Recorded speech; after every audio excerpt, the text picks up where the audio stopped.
Hey guys, thanks for joining me for another how-to. Today we're going to be doing removal of side skirt and front fender. I'm going to be doing on the driver's side and do my best to give you good views going up against the wall, so it's going to be a little tough. But some of the notorious things with this project are the bolts that run under the bottom along the bottom of the car for the side skirt. Those bolts a lot of times are very rusted, a lot of times break. So you're going to deal with that. I've removed this once before, so the bolts that broke have already broke, but in the future I can do another video on retapping those holes to kind of give you a sense for that. In addition to that, the kind of the way it attaches to the car, there's different clips and things like that that are notorious for breaking. I had them break on the side we're about to take off when I took it off before, but hopefully I can give you enough detail that you can do your best to try not to have that happen to you. But you know, it's brittle plastic. These cars are you know, getting to be 20 to 30 kind of year range now, so a lot of this stuff is aged. So I'll take you through each step. Let's just get started. Alright, so this is the side skirt here. It's this section, runs along the bottom of the door and turns up at the back here. There's clips behind here that kind of have a U shape that kind of slide on to grab and keep this panel held tight to the fender. The fender tucks in behind it and actually turns down under the actual side skirt. So you'll see two bolts below that need to be removed for the fender. But along the bottom you'll see that mine, again, a lot of them are missing, and it's not good, frankly. It's been fine on the car, hasn't had any issues with it coming off. But hopefully you have all those bolts along there. When I get a chance, I'm going to retap them and get them all installed. But all of mine literally snapped off when I had to remove it before. So first thing we're going to do is kind of, what's unique with me is most of those bolts are broken, so I don't take those off. You would take all of those bolts off along the bottom. That loosens the bottom of the side skirt, and then we can start to pull at this section, but it also has to kind of slide, I believe it's forward at the same time. So I will show you the back side of this as soon as we get it off.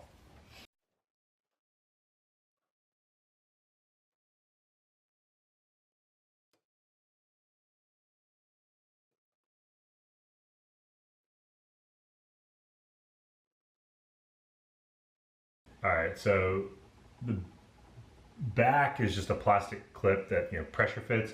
So this back section you can pull off. This top is where the actual U clip is. So that's what happens is people just pull this straight out, and it can't do that, and it breaks it on the side skirt. So just get this back loose, and we have all the bolts done. And now we're going to work on the back side. So don't just pull this straight out, you're going to break that clip. Now on this back side, similar situation, and this is where I had my kind of U section break off, so I'll show you that. So if you have that issue, one thing I did to resolve it is I actually just dropped a screw on the back of the side skirt and screwed it into the rear quarter panel here. Similar on the front side and on this rear side, as you can see, this is just a plastic clip that pressure fits in. So the back half you can pull straight back and out, but you got to keep this front half right here from pulling straight out. And once I get it all the way off, you'll see this is where the U is. It slides in this. So the entire side skirt, once you have, God, it's hard to get light. Once you have this plastic clip out, and on the front, the back side out, now the entire side skirt can slide forward. And again, it also assumes you've removed all of the bolts along the base. So now we're going to slide it forward and pop it off. Also be sure to, once the bottom bolts are removed, there's clips that run along the entire side, and you kind of pull those straight out as well, and that makes it easier to slide forward.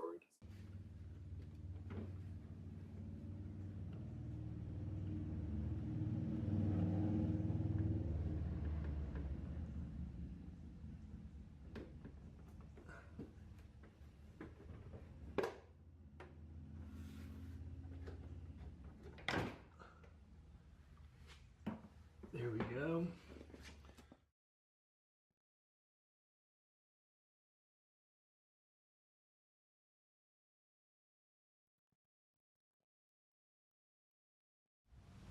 Now for the front fender, we have 2 bolts down here. If you're like me, you have 1. Nothing up here. And then when we come up top, along here is 1, 2, 3, 4. And then if we come back down, you're gonna have a bracket, 2 bolts right there that you could undo, and then that should slide off from there. Stock oil cooler location, mine's not stock.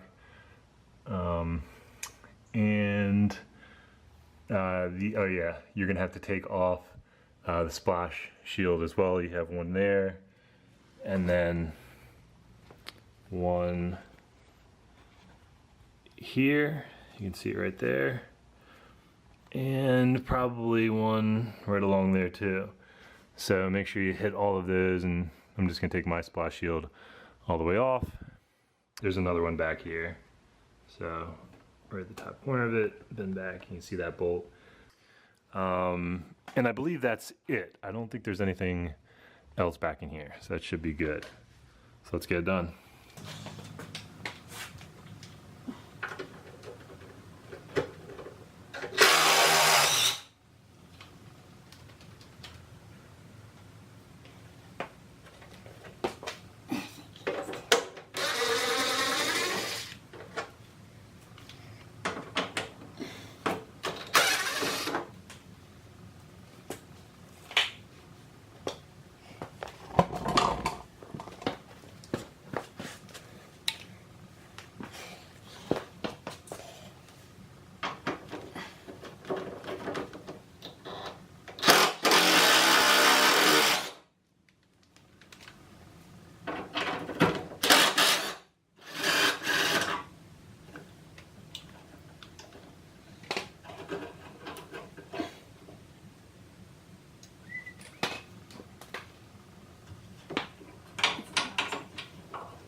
So I'm taking off the spot shield now, and it's basically a bunch of these. Now mine are newer, so most of them are coming out easy, but if yours are really old, what you'll find is you might go to unscrew this and it just spins because the threads are kind of stripped. So what you can do is basically take a small flathead and wedge it into the side, like right into the side as you're unscrewing it, and that'll help like pry it out and catch the threads at the same time. So won't be able to show you myself doing it right now, but just so you know how to get those out.